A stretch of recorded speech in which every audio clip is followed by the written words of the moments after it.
Nella NG officiel. Nella NG. Écoute, like et abonne-toi à Nella NG officiel sur YouTube. Nella NG officiel. Pour l'actualité musicale congolaise, art et divertissement, écoute la voix d'or. Nella NG te dit toute la vérité. L'histoire d'Alexandra, de plus en plus le puzzle se renferme. La fois passée, j'ai commencé avec une histoire d'une prophétesse. J'ai posté une autre partie hier. En voici la partie qui était restée pour la première vidéo. Moi-même, j'ai voulu poster cette partie-là aujourd'hui. Mais quand j'étais en train de préparer cette partie-là pour la poster, je suis tombée sur ça. Bon, vous allez suivre ça à côté ici. Pierre-Luc. Il est qui, Pierre-Luc? Parce que plusieurs personnes doutent des ressentis de la maman d'Alexandra. La maman d'Alexandra ressent que sa fille a été injustement traitée. On n'a pas fait justice. Mais regardez, hein? Pierre-Luc, il y a même la vidéo, hein? Il y a même la photo. Pierre-Luc, superviseur, division centre d'appel d'urgence, police de Trois-Rivières. Université du Québec à Trois-Rivières. Trois-Rivières, Québec, Canada. Quand il a vu seulement que on a remarqué que c'était ça son compte, parce que la maman d'Alexandra avait jugé bien de révéler les noms de Pierre-Luc, qui depuis les débuts, qu'elle pensait que la police allait faire appel à cette personne-là pour l'interroger, on n'avait pas fait. Le compte de Pierre-Luc est fermé. Mais on nous dira que Pierre-Luc et les maris de Louane, c'était une histoire de jalousie. Ça ne me concerne pas. Mais on aura beaucoup plus de détails dans la vidéo que je vais vous proposer. Déjà avec la vidéo que je vous avais proposée hier. On parlait de viol, d'agression et d'escroquerie. Alexandra avait de l'argent dans son compte. Voilà. Elle avait fait confiance à une personne qu'elle ne devrait pas. Je ne vais pas aller dans les détails. Je vais seulement vous proposer cette vidéo ici. Justice pour Alexandra.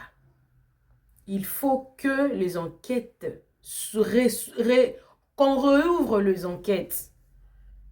Parce que le puzzle ne peut pas se réunir comme ça. On ne peut pas réunir le puzzle de nous-mêmes. Toutes ces personnes qui parlent sur cette histoire, parce que je ne vais pas beaucoup parler. Écoutez cette dame, la prophétesse, qui parle en commun accord avec la maman d'Alexandra. La maman d'Alexandra, nous t'aimons, nous te soutenons. Il faut que la police canadienne réouvre le dossier. Le problème, c'est que je vous ai dit depuis le départ que la police ne veut pas, comment dire, il y a certains cabinets d'avocats qui ne veulent pas prendre cette affaire. Je ne sais pas pourquoi. Je ne sais pas pourquoi. Mais l'identité de Pierre-Luc, il y en a ici. Pierre-Luc, le mari de Louane. Vous savez, dans ce genre d'histoire, surtout quand il y a mort d'homme, tout le monde est suspect. Tout le monde sauf personne. Je ne sais pas si ce sont les enquêtes impossibles de la télé. Parce que ici, les enquêtes impossibles de la réalité, on ne comprend même rien. On ne comprend rien. Abonnez-vous sur la NG officielle. Je suis déjà... Abonnez-vous sur la NG officielle. Cliquez la cloche de notification. Aimez la vidéo. Commentez surtout. Partagez la vidéo. Suivez. À repartir du début de l'affaire, je vais vous faire comme une sorte de chronologie pour que vous puissiez comprendre le cheminement, comment j'ai su que c'était lui et pas quelqu'un d'autre, et comment ensuite j'ai eu plus de précision, le Seigneur m'a donné plus de précision au fil du temps de plus en plus, jusqu'à ce que j'en arrive à la conclusion que voilà, je ne m'étais pas trompée. Et ensuite, la maman de Alexandra m'a confirmé par des faits physiques, c'est-à-dire par des éléments qu'elle a trouvés dans le carnet d'Alexandra, dans le compte bancaire d'Alexandra, dans les choses qu'elle avait reçues. Même le colocataire lui-même lui avait dit des choses qui ont fait que ça a confirmé ce que Dieu m'avait déjà dit. Donc voilà, on va repartir de la première vidéo. Je vais enlever tous les éléments qui ne concernent pas le coloc et je vais vous laisser juste les parties de vidéo où j'avais parlé du colocataire et des éléments que Dieu m'avait donnés. Il y a aussi des versets bibliques que Dieu m'a donnés, des passages bibliques. Et notamment, je vous en parlerai après, mais il y a un moment, le Seigneur m'a parlé du viol de Tamar qui avait été violée par son frère Amnon. Et le Seigneur m'avait beaucoup parlé de cette histoire, donc j'ai su qu'il y avait eu une agression sexuelle. J'ai aussi eu une vision où j'ai vu une jeune femme agressée dans un bois par un homme blanc. Et je voyais pas les visages, mais je voyais que cet homme avait de la force et avait pris emprise sur elle en fait, l'avait projetée au sol et l'avait maintenue au sol. Et j'avais vu ça et après la vision s'est arrêtée. J'étais en train de passer l'aspirateur dans la cuisine et on n'habitait pas cet appartement, on habitait l'appartement où on était l'année passée.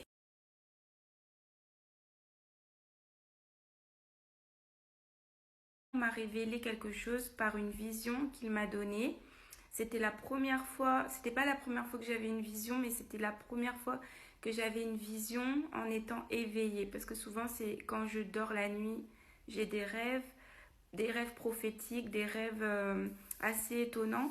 Mais là, j'ai eu une vision en étant éveillée et sur un sujet que j'aurais jamais pensé en fait. Et dans cette vision, j'ai vu une jeune femme. En fait, c'était comme si j'étais à sa place, mais c'était pas moi, mais j'étais comme à sa place. Et je voyais tout ce qu'elle était en train de faire en fait. Et elle était en train de fuir un homme qui était en train ou sur le point de la violer. Et j'ai vu cet homme en fait qui allait la tuer et l'étrangler et ensuite qui allait la jeter dans l'eau. Et donc c'était vraiment très effrayant, j'ai eu peur. La première vision que j'avais vu cet homme agresser cette jeune femme. J'avais vu que la jeune femme était une femme de couleur et j'avais vu que l'homme était un homme blanc. Et ensuite, le Seigneur m'a parlé du viol de Tamar par son frère Amnon, son demi-frère. Et le mot frère est énormément revenu. C'est un mot qui était un mot clé dans l'affaire, qui a fait que le Seigneur m'a aidé à identifier que c'était le colocataire. Parce que j'avais fait toute une vidéo où le Seigneur m'avait donné une vision où j'ai vu le mot brotherhood. Et quand le Seigneur m'avait donné cette vision et que j'avais fait cette vidéo, j'avais pas tout de suite réalisé que moi, je connaissais le mot sisterhood et que dans le mot sisterhood, il y a le mot sister, donc sœur, et hood, ça veut dire qu'on est une communauté de sœurs croyant aux mêmes valeurs, vivant ensemble et croyant aux mêmes valeurs. Voilà, en résumé. Donc ça peut être une confrérie, ça peut être une communauté, ça peut être une colocation. Et là, on arrive à ce qui concerne Alexandra. Mais là, dans le mot que le Seigneur m'avait donné, c'était pas sisterhood, c'était brotherhood. Et le Seigneur, ce qu'il avait voulu me montrer que j'avais pas tout de suite réalisé, c'est le mot brother, la racine du mot brotherhood. Et le mot brother, ça veut dire un frère. Donc, le Seigneur, ce qu'il avait voulu me dire, c'est « Tu as vécu, Elisa, en colocation ». Donc, sur le frigo de notre colocation, quand j'étais en colocation, il y avait le mot « sisterhood ». Mais là, on veut désigner le frère de la colocation. Et comme il n'y avait pas que Alexandra et Louane, mais il y avait ce garçon dans la colocation, le Seigneur m'a parlé du mot « brotherhood ». Et en fait, c'était pour désigner le frère et non pour désigner Louane. Vous comprenez? Donc après avoir eu cette vision dans la cuisine de mon ancien appartement, où j'ai vu cette agression sexuelle d'un homme blanc sur une femme noire, le Seigneur m'a confirmé l'agression sexuelle par différents moyens et je vais vous donner les chiffres bibliques qu'il m'a donnés, les confirmations par des versets bibliques, des passages bibliques. Voilà, vous allez tout voir dans les extraits qui suivent. Première date importante, j'ai noté le 02-10. C'est le jour où elle a disparu. Et je crois que c'est le jour où elle est morte parce que elle est arrivée dans ce parc et elle a disparu et plus personne n'a eu de nouvelles d'elle à partir de ce jour. Donc c'était le 2 octobre. Donc 2 octobre, ça fait 02-10. Donc dans l'Astron Concordance, ça n'existe pas 02-10, c'est 210. Parce que le 0 devant, il compte pas comme c'est un 0, ça compte pour rien. Donc du coup, c'est 210. Donc tous les chiffres qui sont avant les chiffres, on ne les compte pas, on compte que les chiffres qui sont après. Donc 0210, ça donne 210. Et écoutez bien la définition du mot 210. Le chiffre 210 en anglais qui se dit unwilling. Unwilling, c'est l'opposé du mot willing. Et willing, ça veut dire volonté. Autrement dit, la traduction du mot 210, donc de unwilling, veut dire aller contre la volonté de quelqu'un, forcer quelqu'un à quelque chose, contraindre une personne à quelque chose, obliger quelqu'un à quelque chose. Et j'ai regardé, il y avait une définition plus profonde encore, et ça veut dire se dit / décrit l'attitude de quelqu'un qui ne partage pas la même intention que nous et qui nous force en fait à faire quelque chose qu'on ne veut pas. Donc voilà, donc ça revient à ce que j'ai dit dans ma première vidéo, que d'après moi, elle a été forcée, elle a été violée. Et là, je crois que c'est la confirmation que Dieu me donne. Dans les extraits de vidéos qui vont suivre, vous allez voir que le Seigneur m'avait confirmé l'identité de l'agresseur au travers des propos même du colocataire qui s'est trahi lui-même parce qu'en fait, sans le savoir, il a donné une heure à laquelle il a déposé Alexandra, à la maman d'Alexandra au téléphone. Et cette heure, j'avais fait des recherches dans la Bible, dans la concordance biblique, et j'avais trouvé la signification de cette heure. Et c'est à partir de cette heure-là que le Seigneur m'a fait plein de révélations. Et vous allez voir ce que le Seigneur m'a dit. Ça fait froid dans le dos, mais écoutez bien. Ensuite, j'ai regardé l'heure que le colocataire avait dit à la maman qu'il avait été déposé Alexandra au parc. Il lui a dit, j'ai déposé votre enfant vers 15h40. Et 15h40, ça fait 340, parce que 3, 2.40. Donc là, je fais une petite parenthèse pour vous expliquer qu'effectivement, il a dit l'avoir déposé à 15h40 et 15h40, ça peut s'écrire de deux façons différentes. On est d'accord. 15h 2.40 et 3 2.40. Et vous savez ce que veut dire 340? Ça veut dire être un ennemi, être hostile, détester, haïr. Et le Seigneur, au début, je me suis dit, mais ça veut dire quoi, que c'est lui le coupable, ou qu'est-ce que ça veut dire? Donc à partir de ce moment-là, j'avais énormément de doutes dans ma pensée parce que j'avais trouvé que l'heure qu'il avait dit avoir déposé Alexandra signifiait être un ennemi, être hostile, mais je n'avais pas de confirmation que ça désignait bien que c'était lui. Et en fait, j'ai prié beaucoup à ce sujet pour que le Seigneur me confirme. Et le Seigneur m'a donné 2 éléments. Il m'a dit premièrement que c'était un ennemi qui avait fait cela. Il m'a donné une parole dans la salle de bain à nouveau. Et il m'a parlé en me disant que c'était un ennemi qui avait fait cela. Aujourd'hui encore, j'étais dans ma douche. Et comme vous savez que souvent le Seigneur me parle quand je suis sous la douche. Et j'étais en train de prier. Et je vais vous raconter ce qui s'est passé. Donc du coup, j'avais fait comme un break. Voilà, je vous avais dit il y a quelques jours. Pour essayer de retrouver ma paix, mon calme. Voilà, parce que toutes ces histoires aussi de meurtre et d'assassinat et tout ça, à la fin, ça faisait peser aussi un poids de peur, un poids d'inquiétude sur moi. Et je veux pas vivre dans la peur, je veux pas vivre dans l'inquiétude. Du coup, j'avais décidé donc de faire ce break et de ne pas trop regarder de vidéos concernant Alexandra quelque temps. Mais je suis retombée sur la vidéo de sa maman où elle parle de sa visite dans l'appartement d'Alexandra et combien elle a été déçue de l'attitude des colocataires et de leur réaction quand elle devait récupérer les affaires. Et donc là, je commence à prier le Seigneur. Je lui dis, Seigneur, papa, ils ont tué ton enfant, mais ils ont aussi tué sa fille. Aie compassion d'elle, justice pour sa fille. Et quand j'ai dit ça au Seigneur, à l'instant même, je vous assure, à l'instant même, j'ai entendu dans mon esprit, j'ai entendu, c'est un ennemi qui a fait cela. C'est un ennemi qui a fait cela. Voilà, donc ensuite, ce qui s'est passé, c'est que j'ai fait une suite à cette vidéo en expliquant que j'avais trouvé même un verset biblique où le Seigneur parlait de sa vengeance concernant les ennemis et que nous ne devions pas nous faire vengeance nous-mêmes, etc., etc. Mais ce que j'avais pas remarqué dans cette petite phrase que Dieu m'avait donnée, c'est qu'il y avait encore ce mot « un ennemi ». Et le Seigneur m'avait dit, c'est un ennemi qui a fait cela. Et moi, j'ai pas pris la phrase directement comme ça au premier degré. C'est-à-dire, c'est un ennemi qui a fait cela. J'ai été chercher plus loin, j'ai été chercher dans la Bible. Mais j'aurais dû même prendre la phrase en fait au premier degré.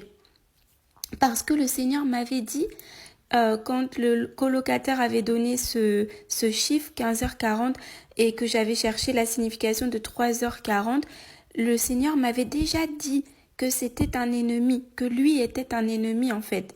Mais moi, j'étais restée sur « c'est un ennemi qui a fait cela, ok, je vais aller regarder dans la Bible s'il n'y a pas un verset sur ça. » Et j'ai trouvé un verset et du coup, j'ai oublié que le Seigneur m'avait dit ça précédemment. Et ce n'est qu'après que le Seigneur m'ait parlé, que j'ai réalisé que j'avais oublié d'aller vérifier la signification du chiffre 1540 qui veut dire 1540 dans la concordance biblique. Donc j'ai vérifié sa signification et écoutez bien ce que j'ai trouvé. Ce que je viens de trouver sur le chiffre 15h40. Ce chiffre dans la Strong Hébreu Concordance et dans la Strong Greek Concordance veut dire, et j'avais déjà donné sa définition précédemment, j'avais trouvé que ce chiffre voulait dire découvrir. Mais en fait, j'avais pas lu toute la définition. J'ai relu la définition jusqu'au bas de la page et j'ai creusé profondément dans les définitions que cette page m'a données. Et cette fois-ci, je vais vous dire exactement ce que veut dire ce chiffre. Ce chiffre veut dire uncover. Uncover en anglais, ça veut dire qu'il y a la racine du mot. Il y a le mot cover qui veut dire couvrir et le mot un, donc c'est le préfixe qu'on met devant le verbe couvrir pour dire que c'est son contraire. Donc autrement dit découvrir. Donc c'est-à-dire retirer quelque chose, retirer et cover veut dire couverture. Donc retirer la couverture. Littéralement c'est ce que ce mot veut dire. Donc autrement dit, c'est comme si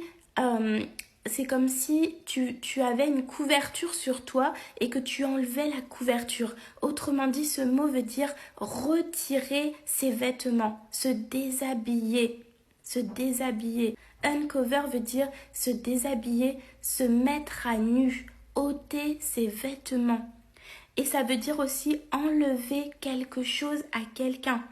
Et j'ai regardé ensuite. Le verbe veut dire aussi exiler, emporter quelqu'un en exil, l'amener en exil. Et ça m'a rappelé le chiffre que le Seigneur m'avait donné sur les caméras où on voit Alexandra toute seule qui voulait dire, et j'ai noté, j'ai re-regardé, et ça veut dire un vagabond seul et isolé. Donc à ce moment-là, le Seigneur était non seulement en train de me confirmer l'identité du violeur, mais également qu'il y avait eu un viol sur une personne qui était toujours vierge, et également un meurtre, et également le fait que la personne qui l'avait violée l'avait exilée, c'est-à-dire l'avait isolée, emportée à l'écart, emportée quelque part loin de là où elle a l'habitude d'être.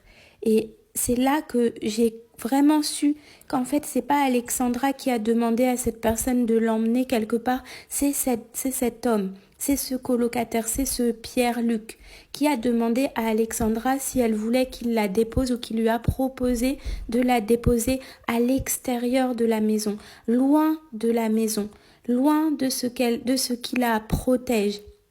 C'est pour ça que le Seigneur m'avait donné ce mot, uncover. Autrement dit, retirer ta couverture spirituelle, ta couverture physique, ta couverture, donc ta protection à tous les niveaux. Et ce qui l'a protégée, c'était le fait qu'elle était à la maison. Mais là, le fait qu'il l'ait transportée à l'extérieur de la maison, c'était une image que Dieu voulait me donner pour montrer qu'elle était sans couverture. Parce que Louane n'était pas présente, Louane était partie. Elle avait quitté la maison, donc elle était sans protection de sa famille qui était restée au Congo, sans protection de Louane qui n'était pas là ce jour-là. Et je suis persuadée que le colocataire avait tout organisé, tout planifié, parce que le Seigneur m'a montré ensuite par d'autres versets bibliques et par un film dont je vous ai fait une vidéo qui s'appelle « Ils ont voulu voler l'or ». Regardez, c'est la vidéo qui est épinglée en haut de ma page. Le Seigneur m'a montré au travers de ce film que le cambrioleur, donc le voleur, et là on désigne le colocataire, a d'abord scruté la maison avant de cambrioler la maison.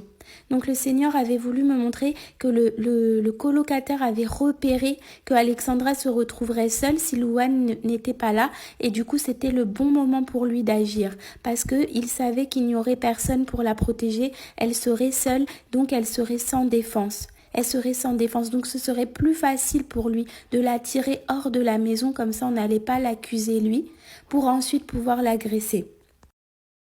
Et quand j'ai regardé dans la définition du chiffre 15h40, il y avait aussi écrit exil, est parti en exil.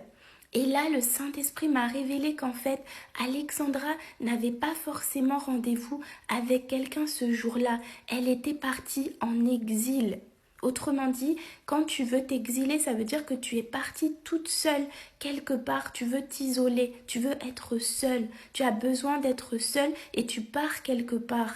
Et j'ai pas recherché à nouveau ce que voulait dire partir en exil, mais c'était dans le sens de aller de chez vous. Et c'était ce qui était écrit sous la définition.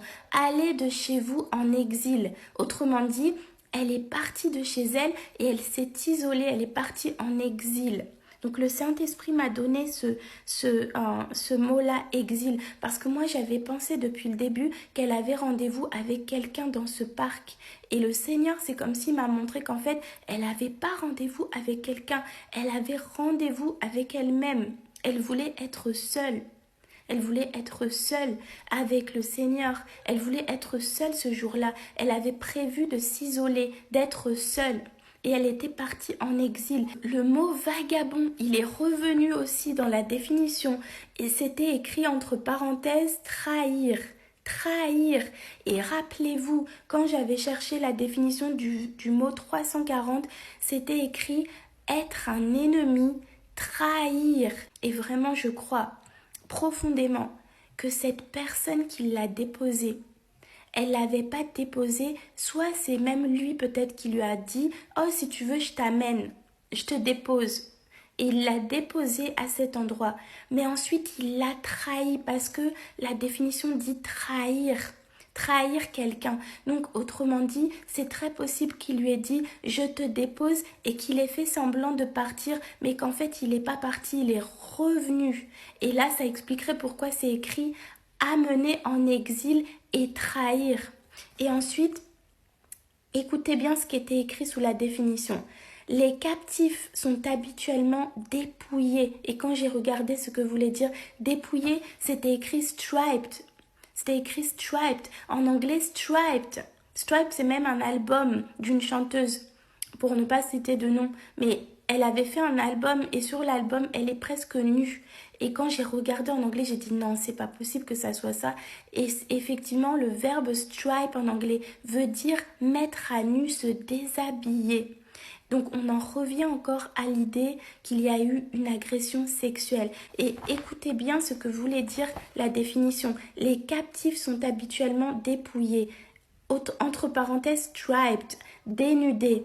Et quand j'ai regardé dénudé, ça veut dire retirer les vêtements, déshabiller, dévêtir, mis à nu. Dénudé dans un sens honteux. En divulguer la nudité. En divulguer la nudité. Autrement dit, uncover someone. Donc autrement dit, quelqu'un qui enlève les vêtements de quelqu'un pour en divulguer sa nudité. Autrement dit, un viol, parce que rappelez-vous, le chiffre 210 voulait dire contraindre, forcer, obliger quelqu'un à quelque chose. Et ensuite on avait eu le mot robbery, pillage, vol, pour en dérober quelque chose, pour voler quelque chose par la force. He has taken by violence, by violence. Et ensuite j'ai trouvé, et là, je vous assure, j'en ai des frissons. Mais c'était écrit exposer la nudité de quelqu'un, les amener en exil, les emporter captifs, les emporter en exil et en découvrir la nudité. Et entre parenthèses, c'était écrit dans le sens d'un contrat de mariage. Et nous, on sait en tant que chrétiens que le mariage, c'est quand... C'est l'acte sexuel en fait, c'est l'acte sexuel. Le mariage dans la Bible, c'est l'acte sexuel. C'est-à-dire le mari quitte son père, sa mère, il s'attache à sa femme et s'attacher à sa femme, c'est dans le sens de ne faire qu'un avec sa femme. Donc c'est l'acte sexuel et les deux ne deviendront qu'une seule chair. Et là, c'était marqué dénuder la personne dans le sens de l'acte sexuel. Donc, autrement dit, dans le sens du mariage pour la Bible. Mais là, il n'y a pas eu de mariage parce qu'il n'y avait pas de mariage. Donc, c'est dans le sens de l'acte sexuel qui a été commis. Et ensuite, c'était écrit un vagabond, entre parenthèses, trahir. Et j'ai regardé en dessous, c'était écrit lieu profond, dans les lieux profonds, lieu secret.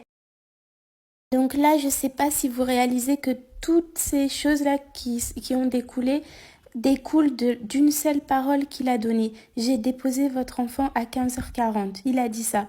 Et vous avez vu toutes les révélations que Dieu m'avait déjà données à ce moment-là, rien que par cette petite phrase. Et c'était pas fini parce qu'ensuite le Seigneur m'a confirmé non seulement que je m'étais pas trompée pour toute cette partie-là, mais il m'a donné des passages bibliques où on parlait de viol et d'agression sexuelle, notamment avec l'affaire de Tamar et Amnon, qui a été violée. Tamar a été violée par son demi-frère Amnon.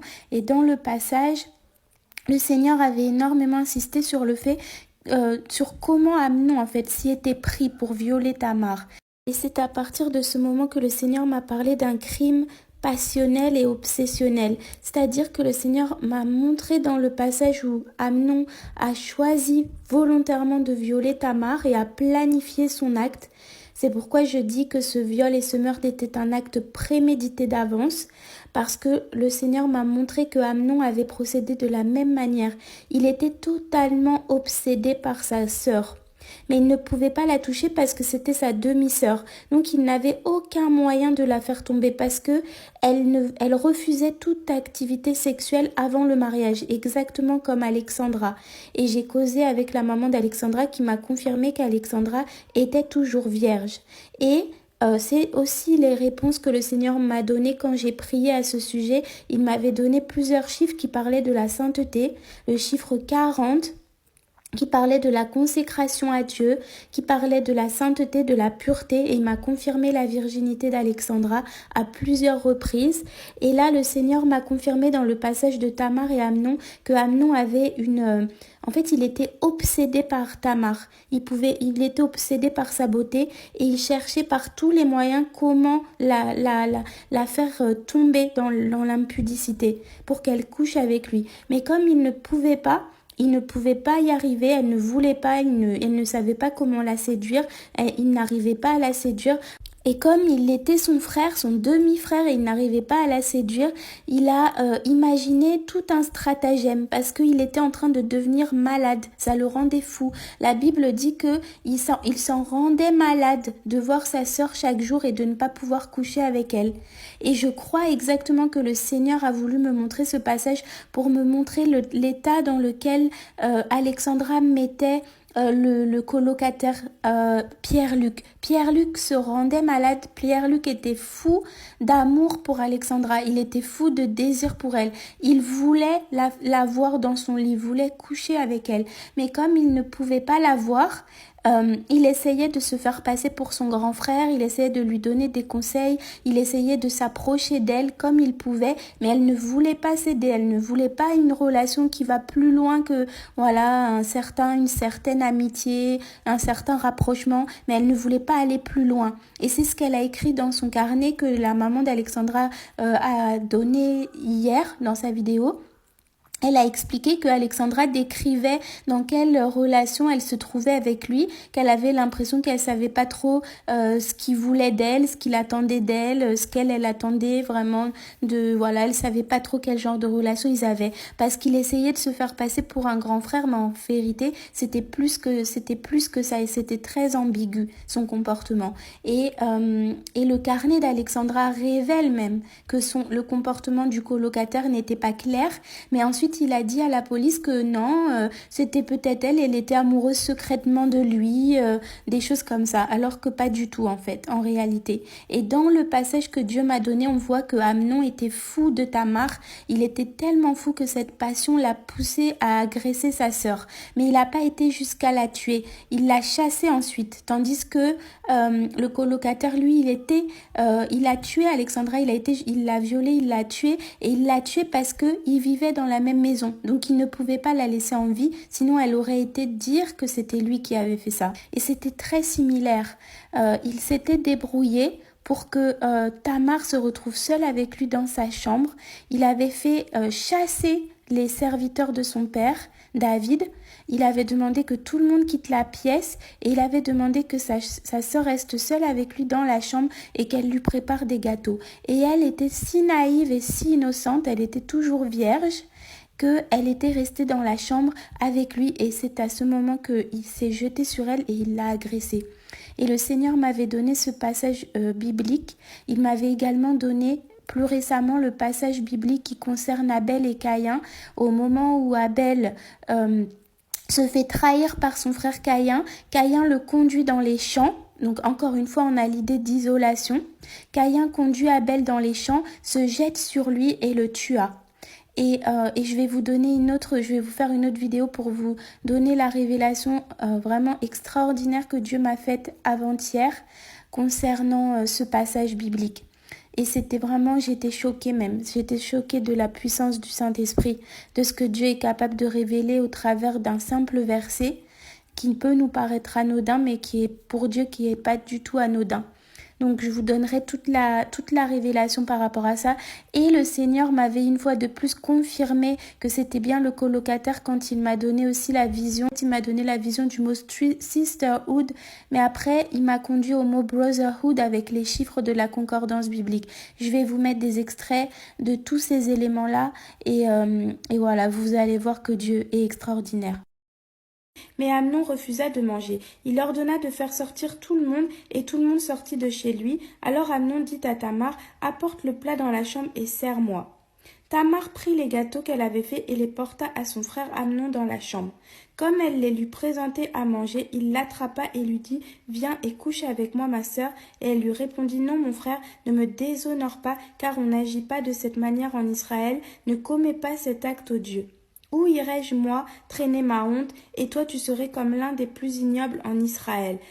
Maintenant parle donc au roi, et il ne m'empêchera pas d'être à toi. » Donc en gros, elle lui donne une mise en garde, même mise en garde que Dieu avait donnée à Ève quand il lui avait dit de ne pas manger le fruit, et même mise en garde que Dieu avait donnée à Caïn quand il lui avait dit « Non, ne fais pas de mal à ton frère, change d'attitude. » Et là, elle lui donne l'opportunité de ne pas faire ce qui est mal. Elle lui dit « Ne fais pas ça parce que moi je vais être couvert de honte et toi tu seras aussi dans la honte et et moi je serai déshonorée et toi où est-ce que tu vas te cacher ensuite si tu fais ça ?»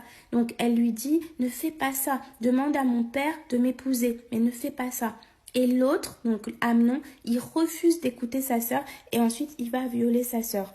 Donc et après le viol, alors je vais vous lire quand même le passage parce que le Seigneur m'a dit qu'il y avait un verset important. Donc je vais vous le lire. Mais il ne voulut pas l'écouter. Il se montra plus fort qu'elle et la viola. Voyez, donc ce passage-là, ce verset-là, il est important. Et donc là, ce qui se passe, c'est que du coup, il ne l'écoute pas, il se montra plus fort qu'elle et il la viola et il coucha avec elle.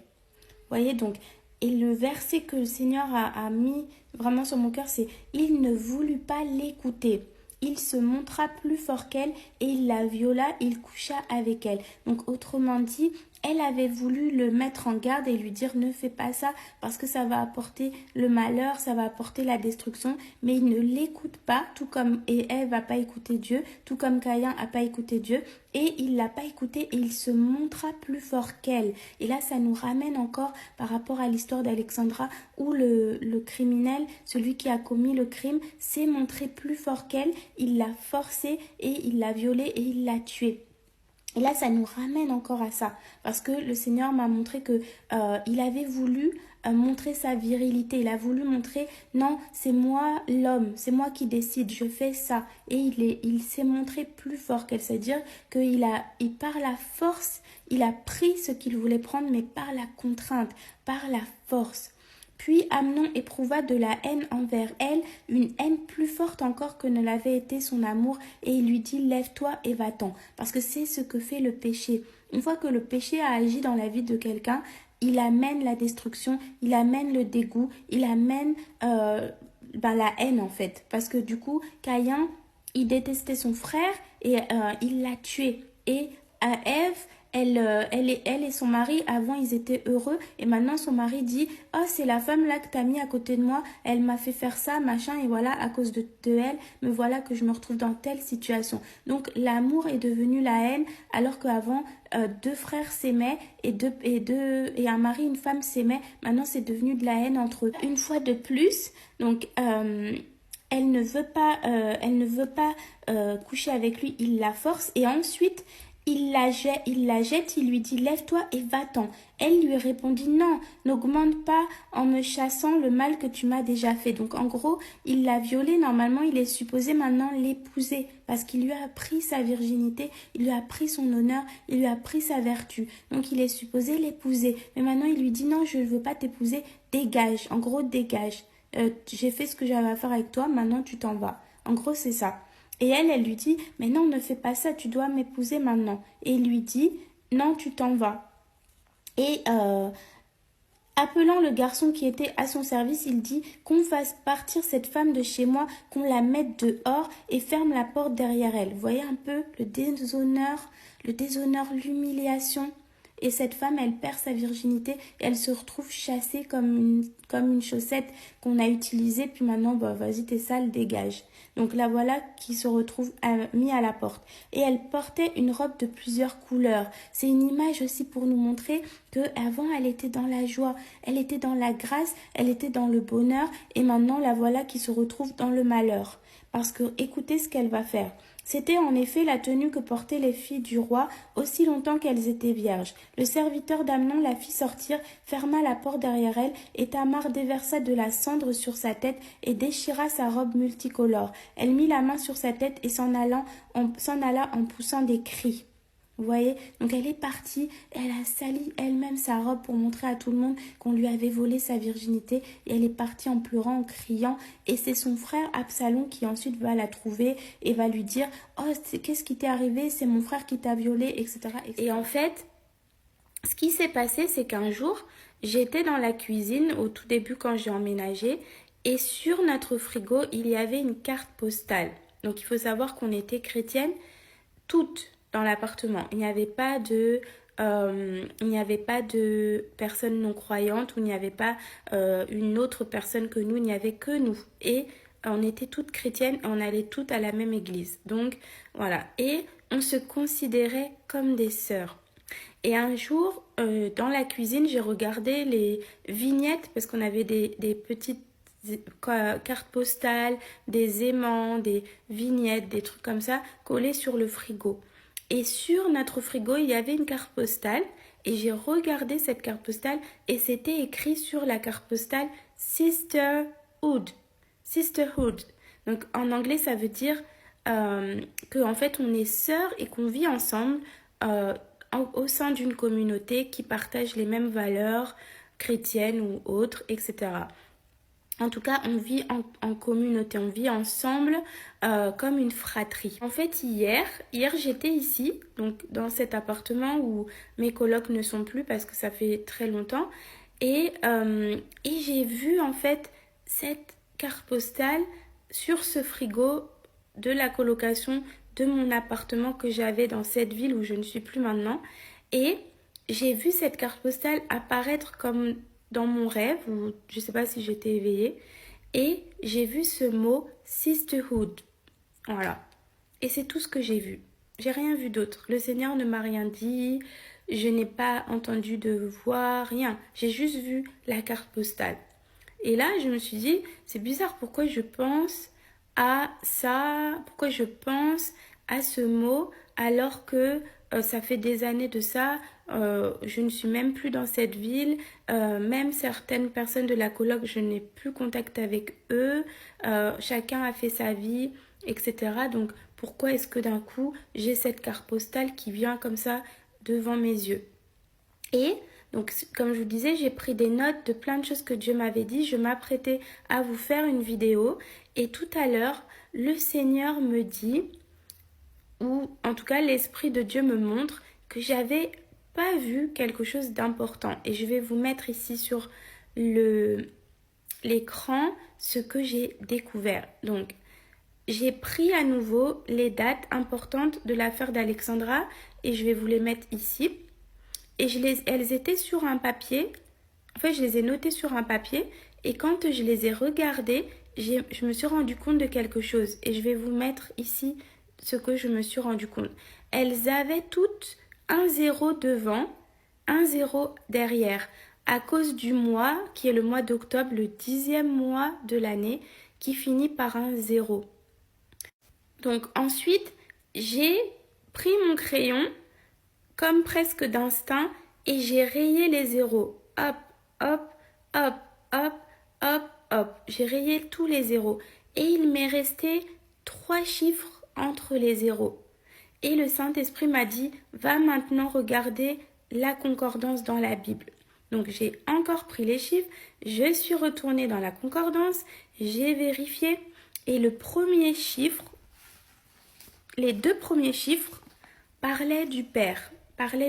Donc je vous remettrai peut-être si j'ai le temps la définition. Mais le dernier chiffre, c'est-à-dire le chiffre 81, voulait dire, et j'ai regardé dans la Bible, voulait dire le même mot que le mot qui était sur le frigo, sauf que c'était cette fois écrit brotherhood.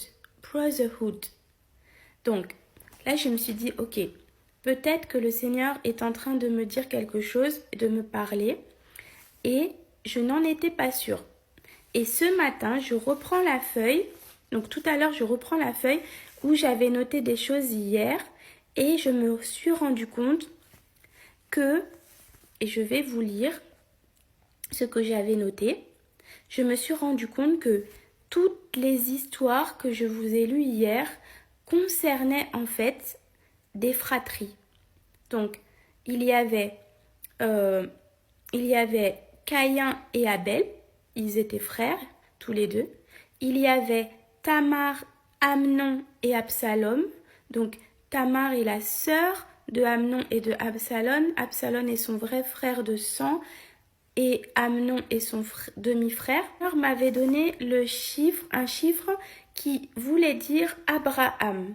Abraham, le père de la foi. Donc, j'avais encore le mot père, j'avais maintenant Abraham et je me suis rendu compte que Abraham était aussi le père d'Isaac. Donc, je suis allée regarder Isaac et j'ai vu et j'ai trouvé que Isaac était le père de 2 frères, Ésaü et Jacob. Et ces 2 frères, eux aussi, ont eu des querelles, tout comme Caïn et Abel, tout comme Tamar, Absalom et Amnon. Et maintenant, je tombe sur Ésaü et Jacob et eux aussi ont eu des querelles. Eux aussi ont eu des disputes et l'un a trahi l'autre parce qu'il lui a volé son droit d'aînesse, donc son héritage. Et le Seigneur m'a dit, maintenant, que remarques-tu? Et là, je me suis rendu compte que Absalom, Amnon et Tamar étaient frères.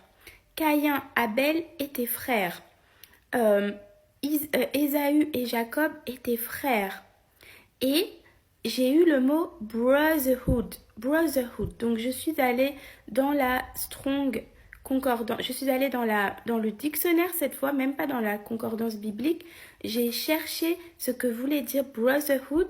Et brotherhood veut dire une fraternité, une fratrie, une fraternité, un groupe de personnes qui vit ensemble en communauté, dans le sens de fraternité, ou qui partagent les mêmes valeurs ou les mêmes opinions ou la même foi. Donc comme moi c'était le cas avec mes colocs, ou donc ça peut être des gens de la même famille, ça peut être des gens qui sont pas de la même famille mais qui se considèrent comme des frères. Donc là, à ce moment-là, le Seigneur m'avait confirmé l'identité, m'avait confirmé le mobile du meurtre, m'avait confirmé la façon dont il s'y était pris pour isoler Alexandra, l'agresser pendant l'absence de Louane, m'avait confirmé que c'était bien le colocataire garçon et non fille, parce qu'il m'avait donné le mot brotherhood et non le mot sisterhood. Et ensuite, il me manquait encore de savoir comment il s'y était pris pour agresser Alexandra sans être vu sur les caméras.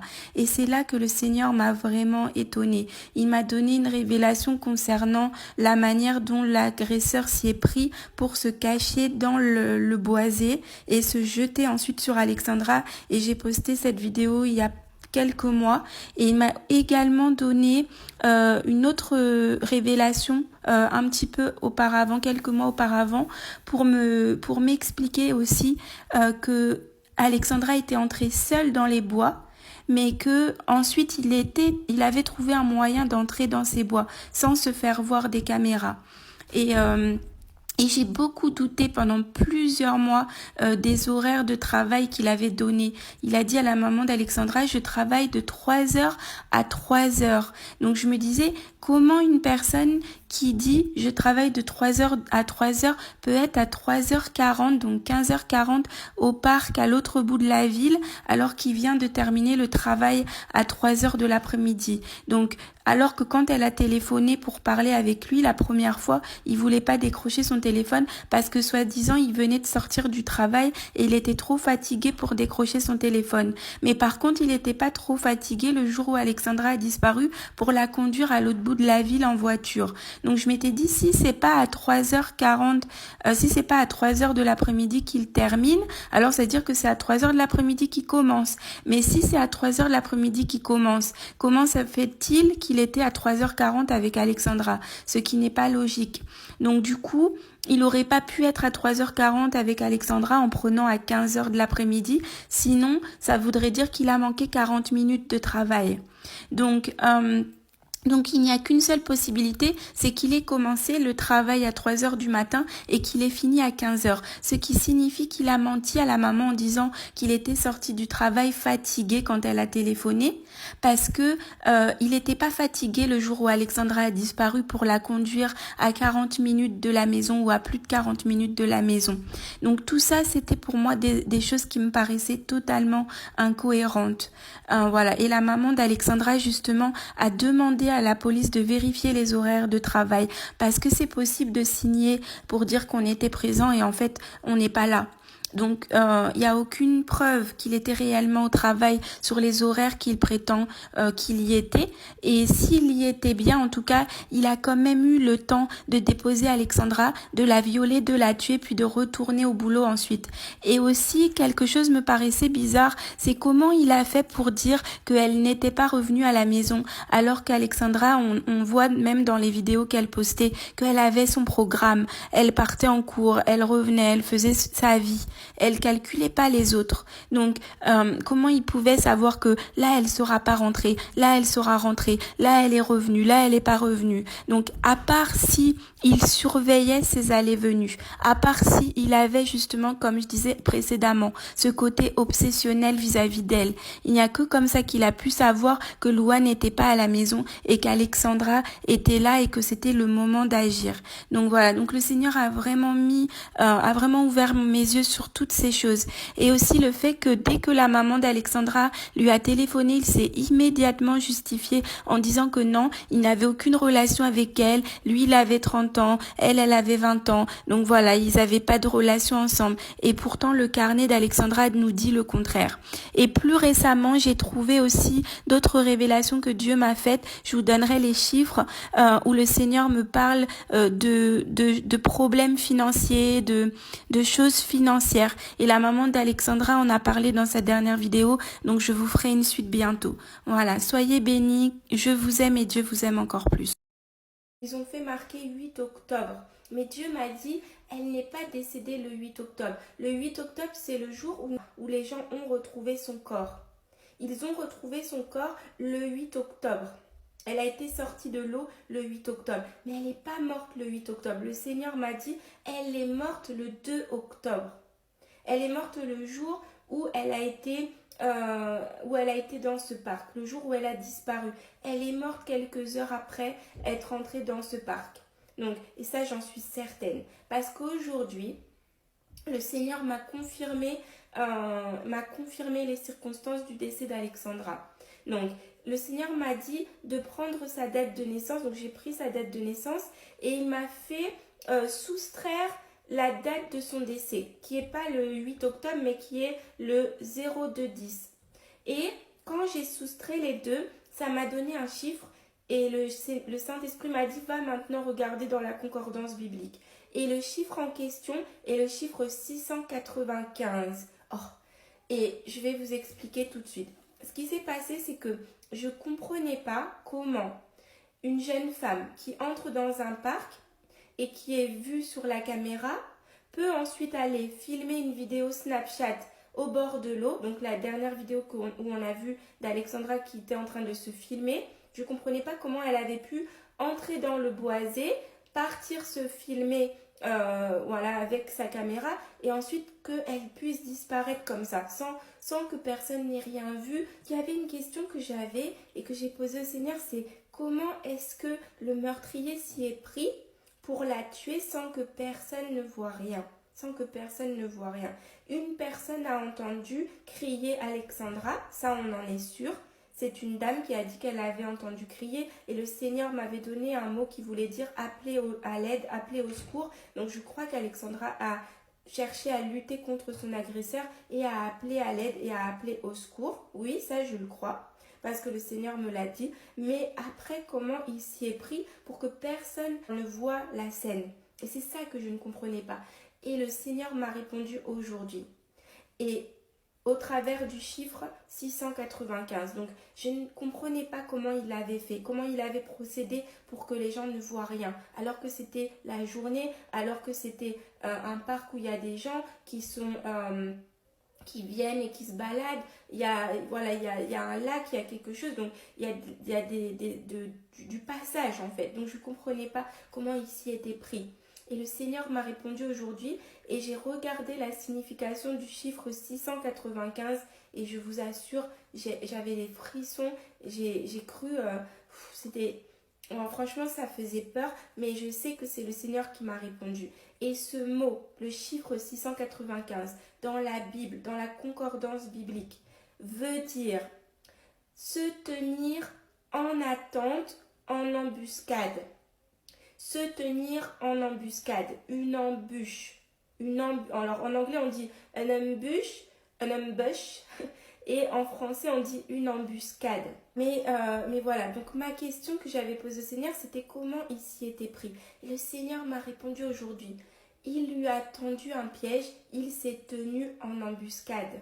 Et une embuscade, vous savez, c'était écrit dans la concordance biblique quand j'ai lu la définition, il y avait plein de détails. Ça expliquait que pendant la guerre, c'était une des méthodes qui était utilisée pour surprendre l'ennemi.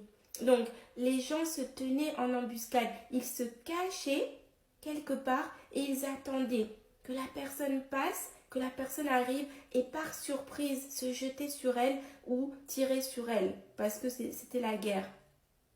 Et le Seigneur m'a dit que l'assassin d'Alexandra, c'est comme ça qu'il s'y est pris. Il s'est tenu en embuscade. Ça veut dire qu'il l'attendait. Il savait qu'elle allait passer là. Et au moment où elle est passée, il s'est jeté sur elle, il l'a agressée et ensuite il l'a tuée. Et le Seigneur me l'a confirmé aujourd'hui. Et quand j'ai lu la définition, ça m'a rappelé, c'est comme si le Seigneur m'a donné une vision. Et j'ai vu Simba, vous savez Simba dans le Roi Lion, quand il veut piéger Zazu avec Mufasa. Mufasa lui dit, premier cours d'attaque. Premier cours d'attaque. Et Zazu dit, d'attaque. Et l'oiseau se positionne sur la pierre et Mufasa l'oblige à se tourner. Il lui dit, tourne-toi Zazu. Et Zazu dit, non, j'ai pas envie de me tourner, quelle humiliation. Vous voyez? Et il se tourne quand même et Simba et Mufasa se mettent par terre. Ils se couchent à terre, ils se cachent. Donc le Seigneur m'a dit, le meurtrier s'était caché. Il s'était caché et quand Alexandra est passée, il s'est jeté sur elle. Et là, dans le dessin animé, dans le Disney, Mufasa et Simba se cachent et au moment où Mufasa fait signe à Simba, Simba se jette sur Zazu, le plaque au sol. Excusez-moi, le téléphone n'a plus de batterie donc je suis obligée de le tenir, mais pour vous dire que notre Dieu est puissant. Et ce n'est plus qu'une question de temps avant que cette personne soit véritablement,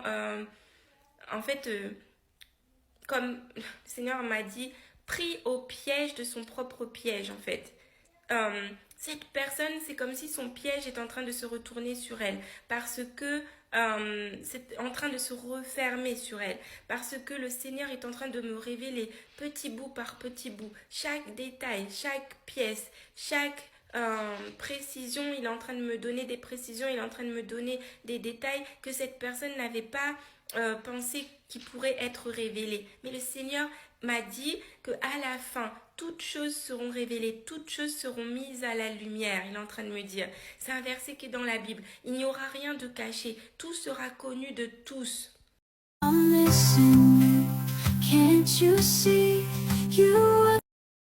Nella NG officiel. Nella NG. Écoute, like et abonne-toi à Nella NG officiel sur YouTube. Nella NG officiel. Pour l'actualité musicale congolaise, art et divertissement, écoute la voix d'or. Nella NG te dit toutes les vérités.